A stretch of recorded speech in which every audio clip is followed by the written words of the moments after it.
প্রিয় শিক্ষার্থী, আপনার সবাই ভালো আছেন?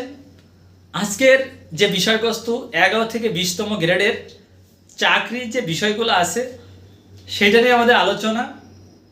আমরা যে বিষয়গুলো আসি সেটা হচ্ছে ট্রান্সলেশনের বিষয়গুলো। আমি আগের ক্লাসগুলোতে অনেকবার বলেছি, আমি আজকে আবার একটু নতুন করে বলতে চাই।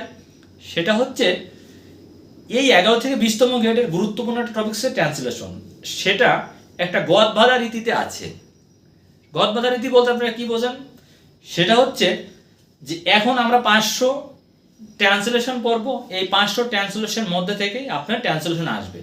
এখন আপনি বলতে পারেন যে ট্রান্সলেশন আমি তো মুখস্থ করতে পারবো না। তাহলে আপনি মনে করেন যে একদম খুব ভেরি ভেরি ইম্পর্টেন্ট এবং বারবার আসা 200 ট্রান্সলেশন আপনার নখদর্পণে নিয়ে আসুন এবং প্রথমে কিছু ট্রান্সলেশন আপনি নিজের থেকে লেখার চেষ্টা করুন। দেখবেন কিছু লিখতে গিয়ে ভুল হয়েছে, আবার কিছু দেখবেন সঠিক হয়েছে। এরকম আপনাকে যখন word meaning, sentence, tense, verb, subject, object মিলায়ে যখন আপনি সুন্দর একটা ট্রান্সলেশন করতে যাবেন, ডে বাই ডে আপনি এই ট্রান্সলেশনে একটা ইমপ্রুভমেন্ট ঘটাবেন। এর জন্য সবসময় আমি একটা কথা বলে থাকি, practice makes a man perfect. বাংলাটা হচ্ছে গাইতে গাইতে গায়েন।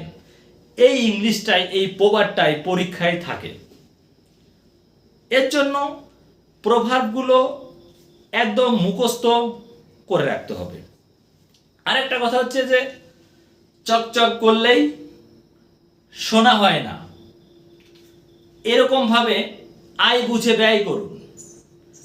এরপরে আরো অনেক প্রবাদগুলো আছে যেগুলো আপনি পড়তে পড়তে সাকসেসের দ্বার প্রান্তে পৌঁছে যাবেন। ঠিক তেমনই ভাবে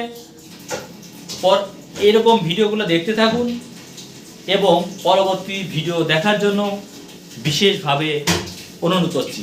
ধন্যবাদ সবাইকে।